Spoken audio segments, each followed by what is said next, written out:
If you, just like millions of children, grew up watching the early seasons of the Pokémon anime, then you grew up hearing stories told by Takeshi Shudo. He was head writer of the worldwide hit series for 5 years, from I Choose You to Pokémon Master Quest, and is one of the people responsible for Pokémon having had the impact in global culture that it had. However, his biggest contribution to this series is arguably not Ash's charisma or the tears of Bye Bye Butterfree, but the only Pokémon he was ever allowed to create by Game Freak. Pokémon X, or Lugia. Today's story is about artist and creation. An artist who, in the final year of his life, wrote extensively and passionately about this character, a culmination of decades of his work. This video is based on a few blog posts Shudo wrote. Among them, Pokemon Lugia was motherly, Lugia Apocalypse, Lugia male or female, and many others. We will be reading a lot of blog posts, and most of them are machine translated, unfortunately, with some minor adaptations from my side, so I do apologize if something gets lost in the process. Also, the original version of this video received a copyright notice, so unfortunately, all clips from the Pokémon 2000 film have been blurred out. Thanks so much, ShowPro! Today, we tell the story of an artist who, under the perfect storm, had the opportunity to tell the story he was trying to tell his entire life. A story of womanhood, a story of deep ocean currents, and had his creative voice silenced by business decisions. Today, we will talk about pain, substance abuse, long hours staring at typhoons, and the film Pokémon 2000, The Power of One. Shudo's dream resulted in something that was called by critics Class A migraine and soupy gloopy technicolor, even though it is still fondly remembered by many fans, mostly as the movie where James officially comes out as queer. Listen to me, kid. When you get involved with the opposite sex, you're only asking for trouble. Yes, and that's the kind of trouble I stay out of. It's a wild ride, and it all happened because Shudo had a very clear answer to the question, what is the gender of the sea? And I mean, it sounds like a silly question, right? What is the gender of the sea? Well, dear stranger online, of course the sea is ocean gender. And even if you ask a cis person who never heard of xenogenders before, it's really curious to think about how some people have such a deep, almost mystical connection to the sea. Seafaring cultures such as Portugal have poems that claim that the sea is only salty due to the tears of Portuguese mothers, eagerly waiting for their sons to return from colonizing half of the world. There is such a deep emotional link that the sea will be personified, identified, humanized, just as ContraPoints. And there's no better way to humanize an abstract concept than to give it a gender. Not the sea itself, but English-speaking sailors will give boats female names and address them by she, her. Your uncle's favorite band from the 70s, Looking Glass, will sing that more than Brandy, a fine, all-American cis girl, my life, my love, and my lady is the sea. In Brazilian folklore, Yara is mother of water, and Yoruba, it's Yemanja, queen ruler of waters, seas, and oceans. Of course, I'm not here to give a full answer to the question 2 minutes into the video and call it a day, no. Greeks have Poseidon and SpongeBob has King Neptune. There's a lot of dispute, I'd even say some gender fluidity about the gender of the sea. For some cultures, chaos makes the sea feminine. For others, dominance makes the sea masculine. Such binary.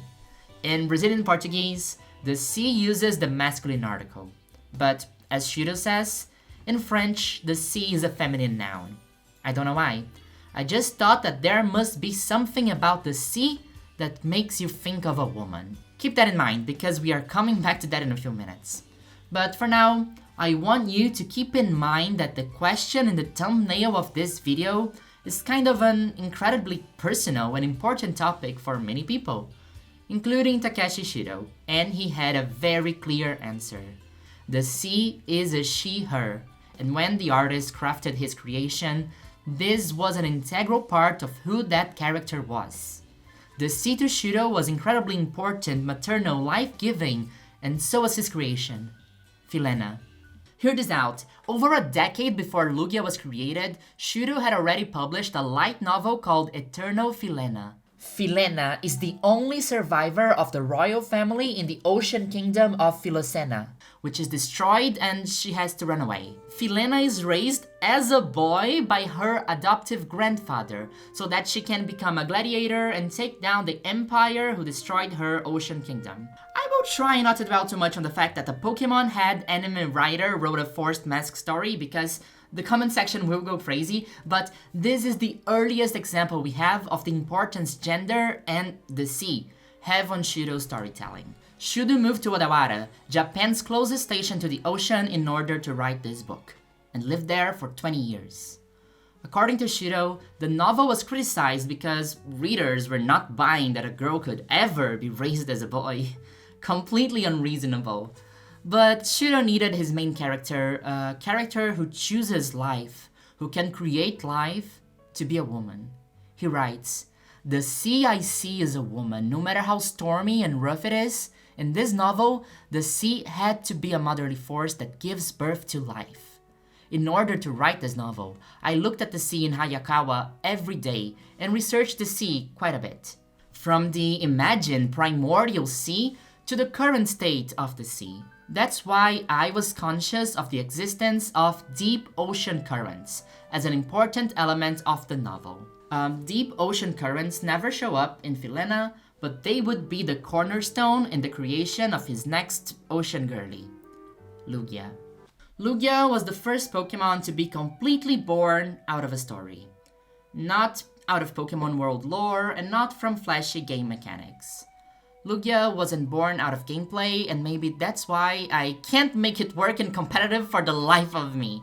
Lugia was instead born from waves, sake, loneliness, and maternal issues. Shudo writes that, "When I started writing the script for the film, I started to look at the sea consciously. Is the sea male or female? The sea is a feminine noun. I don't know why. I just thought that there must be something about the sea that makes you think of a woman. When I drank sake and looked at the sea, I thought a lot." He also writes about Lugia speaking very little. The lines are, "I wish I didn't appear," and "You must not fight. The fighting must stop," and so on. Lugia is the symbol of the deep ocean currents that are said to have given birth to life on Earth. It is like a mother to Moltres, Zapdos, and Articuno. It has no strong power to control the legendary Pokemon. It is a being that can only instinctively act to stop the clash of the three legendary birds. Lugia does not fight. It just tries to stop the fight. And in the conceptual phase of the script, that's why Shudo felt like Lugia needed to be a feminine force. Because the way Lugia acts in the movie, for Shudo, isn't how a father would act. When a father interferes in his son's fight, especially if it's a fight between men, it is like adding fuel to the fire. A father should not interfere. Brothers are not just strangers, they are rivals from birth. Even if they do not show it on the surface, they instinctively have some kind of hostility. Even the father who gave birth to and raised them is their rival. And that's honestly a really curious way in which Shudo views gender, in my opinion.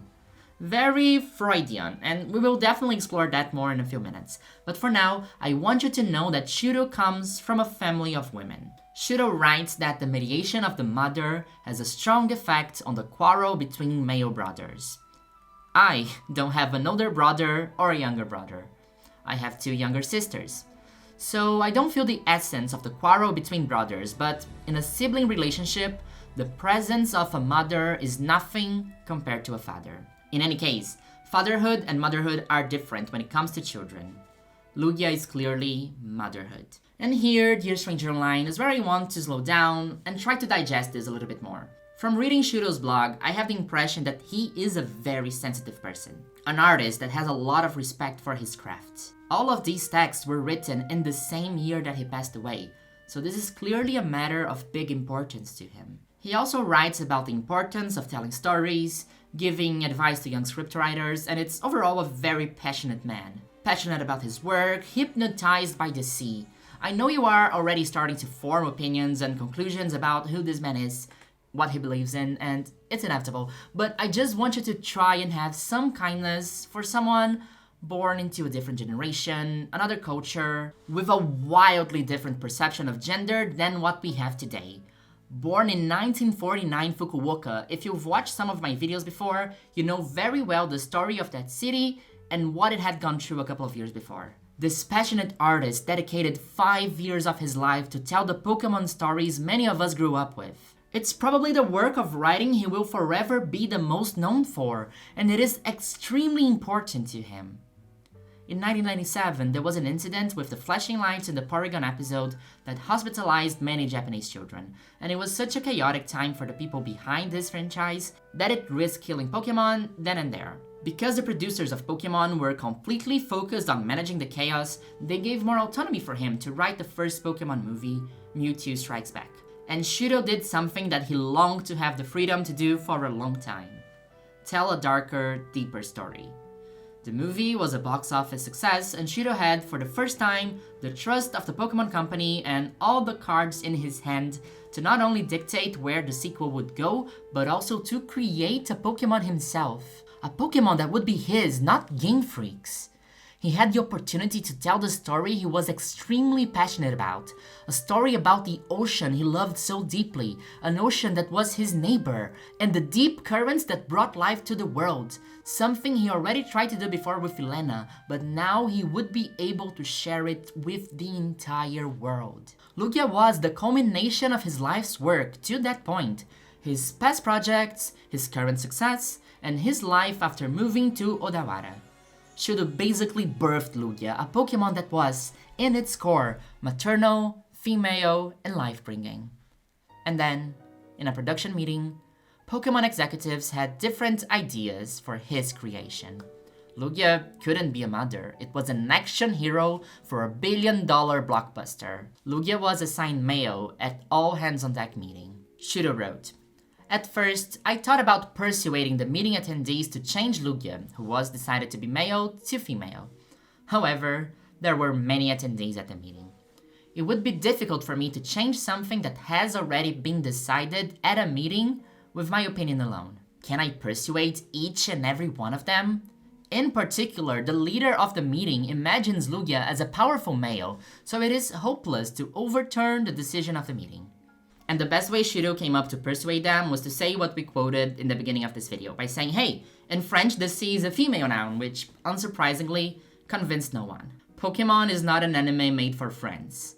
The punchline is that the audience for Pokémon is not only Japan, but the whole world. Changing the gender of Lugia, which was decided by majority vote, from male to female is not very persuasive. I quickly gave up. After all, the second movie is aiming to be an action-adventure. No one would be convinced that Lugia is female because the C is feminine in French. These affected Shudo really deeply, and he writes about it in many separate blog posts.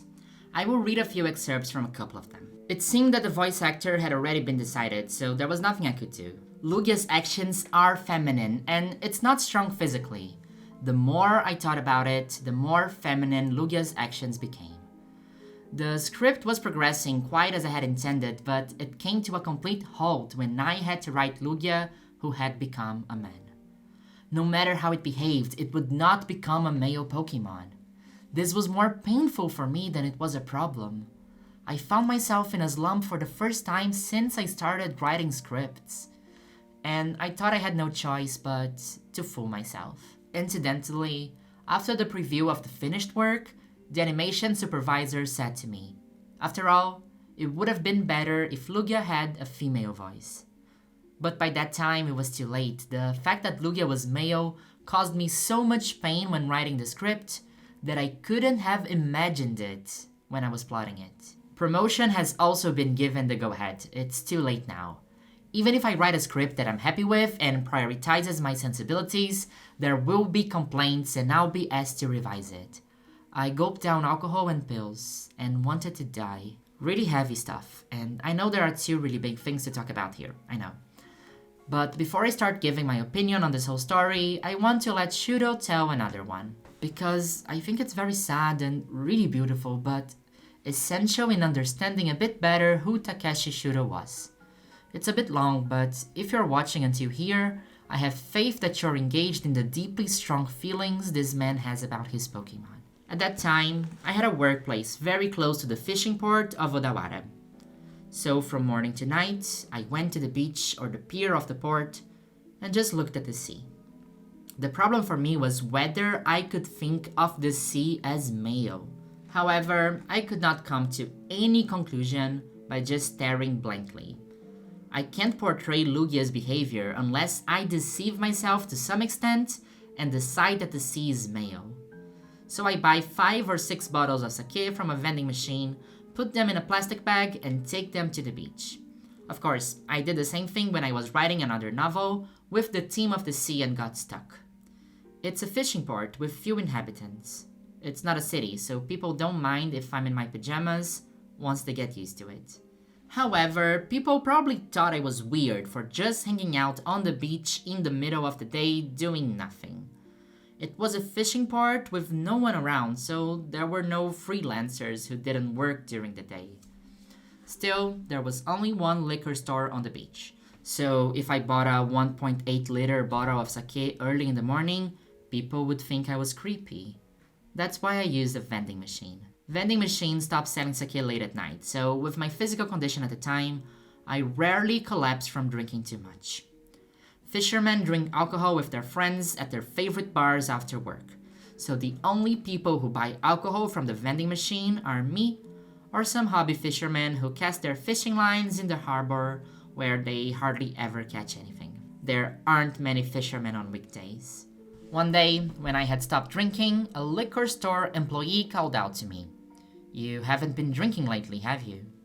In other words, the liquor store employee knew whether I was drinking or not by the number of cups of sake left in the vending machine. And even though there were few people around, they must have been worried about me drinking alcohol on the empty beach or pier, staring blankly at the sea without fishing. The policeman from the police box came to check on me, but I didn't look drunk, even though I was drinking. On the contrary, if he didn't see me at the pier or beach for about a month, he would get worried and come check on me at work. I always stared blankly at the rough sea when a typhoon was approaching, and the calm sea when there was no wind. Is the sea male or female? So, dear stranger online, heavy stuff, right? Alcoholism is something that hits a personal note for me. I don't even know if it's appropriate to break the mood with a little joke, as YouTubers often do when the script gets discharged. But I'm a big fan of Nanette, so I'm going to let you hold the same anxiety that I'm feeling while writing this. There will be no release. So, I'm trans, I'm not sure if you knew that, and if you're a little bit familiar with transgender stories, I feel like we might be thinking the same thing. Let's say it at the same time. 3, 2, 1. This feels like gender dysphoria, right? And don't get me wrong, please, I'm not trying to imply in any way, shape, or form that Shudo is secretly trans. But it's an anguish, a pain that comes from such a similar place. From believing so deeply that the identity, the core of something so deeply personal to you is something, only to have someone external deny you of that. Deny you of yourself, assign you something else. If nothing else, I think this is a prime example that even cis people can experience something similar to this pain caused by the dislocation between identity and recognition. Shudo writes, "I thought I had no choice but to fool myself," which rings ridiculously close to home to a lot of trans people. The despair of being seen as something that deep down you know you're not. Of course, I'm saying this as clearly as I am because I am biased. Everybody's biased. If you go to a YouTube channel of a creator claiming they're not, just click off because they are lying to you. I interact with the world and with stories through the lens of my own beliefs and experiences. And this was the first thing that came to my mind. Before writing the script, I was in a live stream reading some of Shudo's blog to my audience, and I received a few comments that I want to share here too. This one was written by Sean Bay 2211. "This is why we need gender studies. Oh my god. This blog post or somebody making sense of so many things that he doesn't have the words to. We take for granted how much we know nowadays. Gender's fluidity is recognizable with a simple 101 class. Grappling with loss of authority as an artist is already a big hurdle. A lot of the things he thinks are perhaps Freudian, so it's upsetting that he basically fell into approximately 3 futile defense mechanisms instead of finishing his grieving process. So yeah, I know another bunch of you are dying to talk about that too, but it's crazy how gender essentialist Shudo is. Oh my god. And it's wild that it's this deep ingrained belief that things are fixed and immutable that have caused this man to have so much pain. Spend his days on a pier drinking 5 to 6 bottles of sake, getting drunk and looking at typhoons, gulping down pills and wanting to die. This was really apparent to me in the part in which he writes about Zapdos, Moltres, and Articuno being essentially masculine, and that a father couldn't stop a fight between them with love and care. Shudo equates femininity with life, coexistence, and empathy, while his masculinity is rivalry, ego, and conflict. Only a mother could stop their fight, and through the maternal, we can achieve peace. It's the same ick I have when people say that, if all presidents were women, we would have no wars, as if Giorgia Meloni and Margaret Thatcher were not fucking women. Well, one of them is a very dead woman, but still. Although there is some sincerity in these beliefs, and they are linked to cultural beliefs that I mentioned at the beginning of this video, that's all they are. Archetypes, models, stereotypes. There are aggressive mothers and caring fathers. It shouldn't take Shudo hours of meditation on a beach to realize that. This all feels much more projected when we remember that Shudo never had any male siblings. This rivalry he talks about is fully projected. It's a clear idea he has for growing up in an all-woman household, and also probably shaped by the fact he was born 4 years after World War II ended. I'm extrapolating here, but there might have been a lack of paternal role models when Shudo was growing up. And that is something we also see in the lack of paternal models in Pokémon games and the anime. And then we come to Ash's mom. Shudo writes that Lugia is in the movie to protect the world from war, from conflict. Lugia brings life, and Lugia mainly stands for the coexistence of all beings in the world. Moms stand for the coexistence of all beings in the world. Ash's mom doesn't have a clear way to put these big concepts into words, but is still a mom, so this is what she says instead. At the end of the movie, Ash's mom said to her son, "Don't think of something as grand as saving the world, just live as you are." That is a line only a mother who gave birth to Ash could say. I was asked by the animation director to remove it, but I refused. The content of the line may be simple, but it's very meaningful. Even if Ash's father said the same line, it would have a different nuance. The son instinctively thinks of the father as a rival. Even if the father wants to protect the son, he is also his rival. That's why he says lines like, "As expected of my son," or "That's my son." Can you imagine Sigmund listening to this? So, dear stranger online, what does this tell us about Pokemon, about Lugia, about Shudo, and about the gender of the sea? I always avoid giving very definitive answers because I really believe there aren't any. This is not an essay that ends with a big nugget of truth. I think Shudo is a really complex person, filled with prejudices, but also with extreme sensibilities, and that's why he was able to create art that was so important to all of us. I know it would be on brand for this silly channel to hail Lugia as a trans icon, Among Us 2.0, but I really think there's more to this story than that. I think that first of all, we should remember that this movie bombed so bad, 20% on Rotten Tomatoes. I rewatched the film after reading Shudo's blog, and dear stranger online, it didn't really age that well.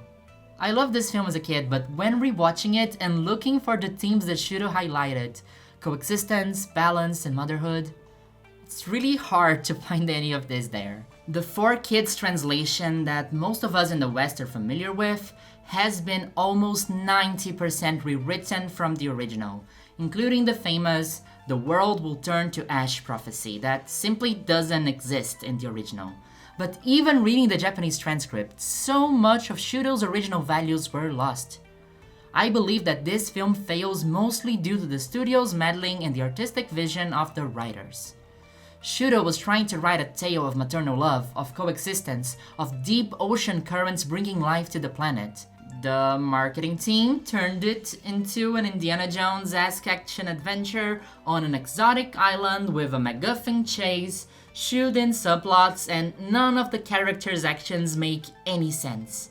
Shudo writes, "Before we knew it, the advertising slogan, 'Come at me with your life on the line,' had been created. The title and advertising make it seem like a completely flashy, belligerent anime.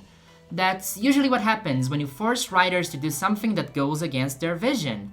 It's a story of how marketing teams can kill art. Yes, and at the end, even the animation supervisor agrees after the first draft that Shudo's original ideas would have resulted in a better story." Before ending this video, I want to read another comment from the first livestream I had reading Shudo's blog, because I think it adds more to the artist's perspective. Gacy Sketchit wrote, "I really feel for Takeshi Shudo. This isn't the only time something deeply personal to him was changed. It happened in the third movie too, when the return of Molly's mother in the credits went against the story he was trying to tell, and he was so upset by this that he never wrote another Pokémon movie after it. And as a fellow writer, I can't help but sympathize with that frustration.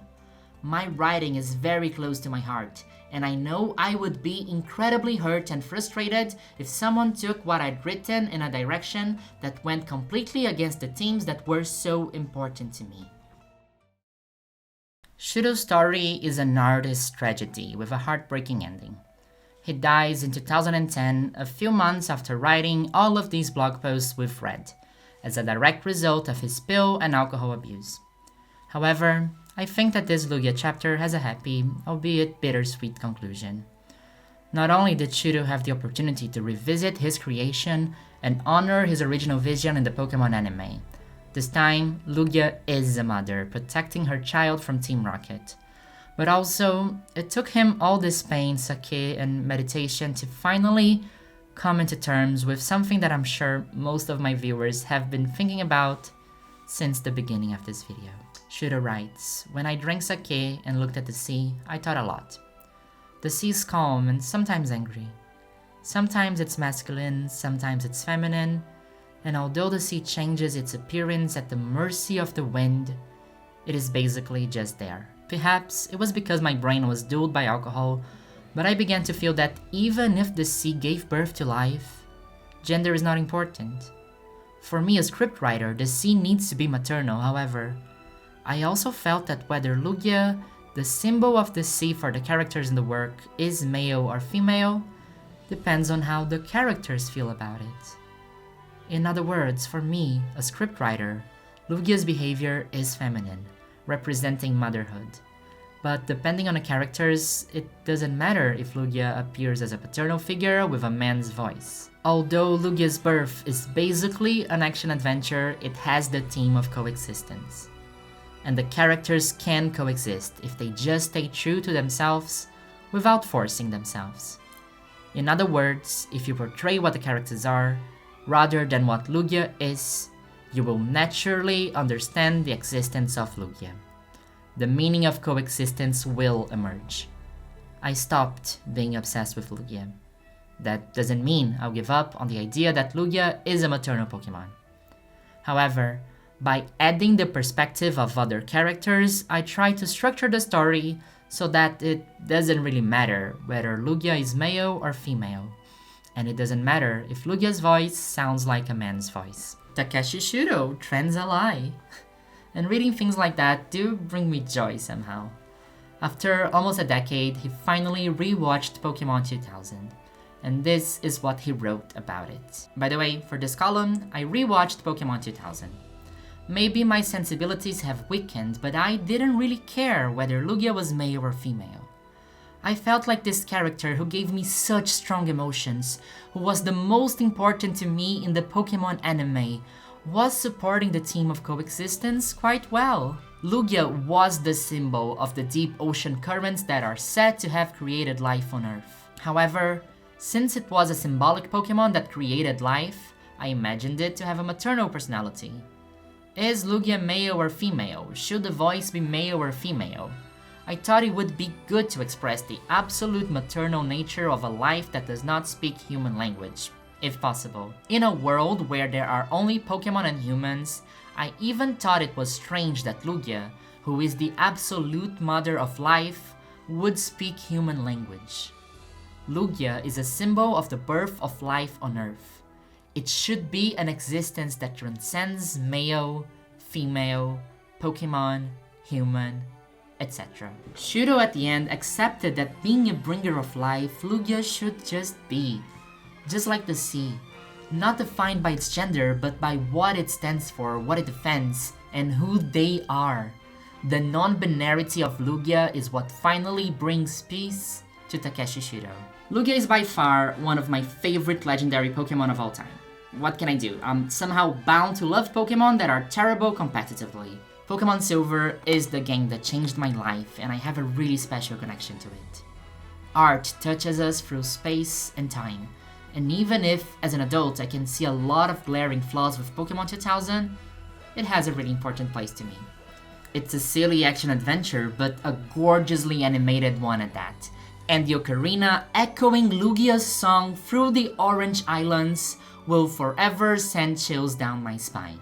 What is the gender of the sea, dear stranger online? As someone who also lives in a country with a close relationship to the ocean, who spent all of my childhood summers at the same time scared and excited by the vastness and shape of water, and who cultivated a really close relationship to the sea, I say, who cares? Greek people, I'm sure, but seriously? The sea brings life, destruction, adventure, and mystery. Honestly, they can choose whatever pronouns they want and I will happily oblige. And I don't know about French, but I'm sure it would make Shudo happy if he knew that the word Lugia is a feminine noun in Brazilian Portuguese, regardless of having a male voice actor. We stand girlies with a deep voice. Ah, Lugia.